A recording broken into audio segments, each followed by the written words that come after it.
This is The Download from Sounds Profitable, your daily source for the essential news in the business of podcasting. I'm Gavin Gaddis.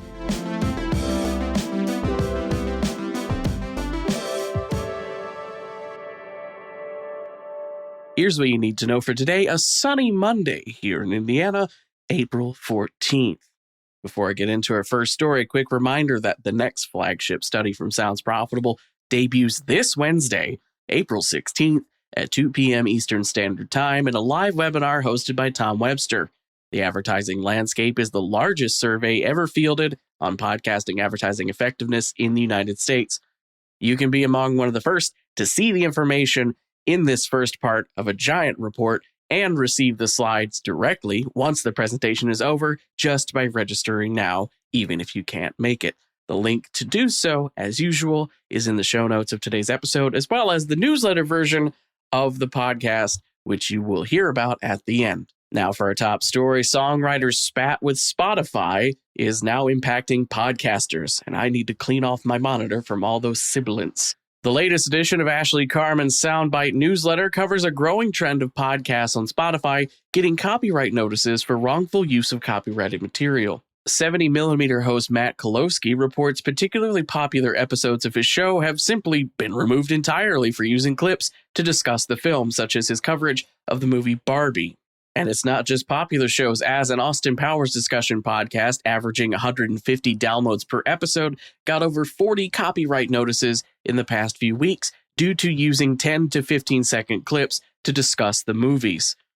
According to an email Spotify sent Kolosky, this is due to the National Music Publishers Association filing punitive podcast takedown requests in retaliation for the dismissal of a lawsuit earlier this year. As Tom Webster said in his presentation to CRS last year, it's time for music labels and podcast platforms to sit down and figure out how to crack the nut of music in podcasting. There's a huge audience waiting for it, and the system currently as it stands involves podcasts about music and music-related topics simply existing and getting caught in the crossfire.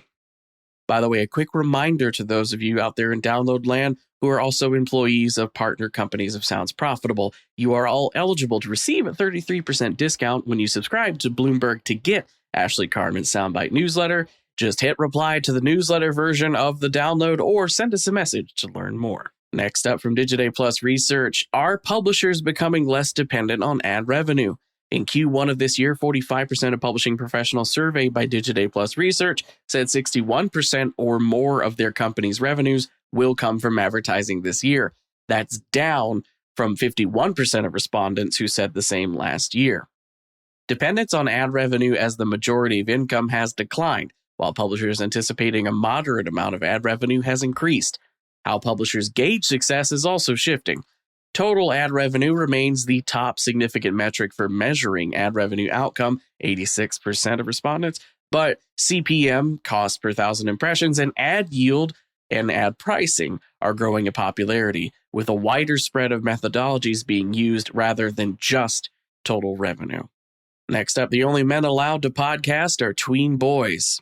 A profile of MD Foodie Boys, it's with a Z, a podcast starring 4 8th-grade friends in Maryland discussing food and how it has emulated adult chat podcasts to great success.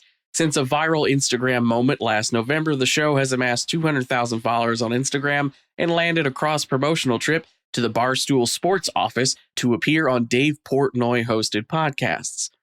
The Roost general manager AJ Feliciano attributes Foodie Boys and similar tween-focused podcasts to the next generation of podcasters seeing what worked for the last generation, for example, the casual discussions of the Joe Rogan Experience, and emulating it through their own lens, which has led to a breadth of kid-hosted content, ranging from tame discussions of school lunches to GSD Nation broadcasting the political hot takes of 11 and 13-year-old brothers from Arizona.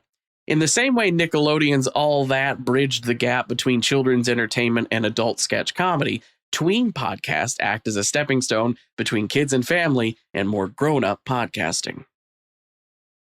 Speaking of younger Americans, young Americans' favorite podcasts reveal a stark partisan split. Coverage of a new poll from Axios and Generation Lab, which surveyed 972 Americans aged 18 to 34 in late February.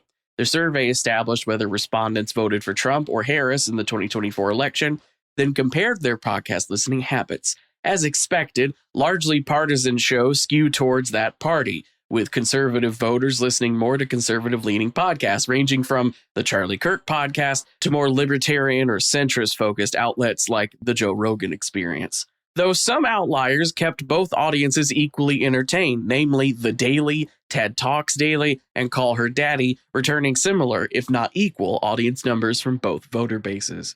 And for our final top story, your audience doesn't need you anymore. This is an op-ed discussing the current state of media, attention, and content.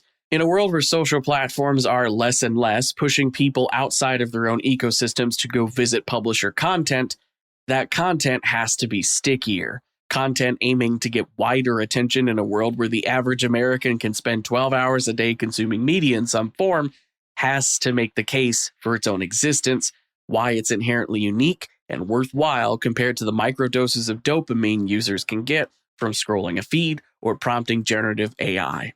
As for the rest of the news, new research from Luminate shows 28% of all weekly podcast listeners are music superfans, leaving them 40% more likely to be in that music superfan group when compared to the overall population, meaning podcasting has a lot of potential for more music-based shows. AdLarge has announced a new addition to the Forward Network with Watch Her Cook, a weekly podcast discussing the lives of extraordinary women. And Pulitzer Prize-winning Futuro Media has announced a subscription program dubbed Futuro Plus to support their independent journalism, including premium versions of existing and new Latino USA podcasts across 3 monthly tiers.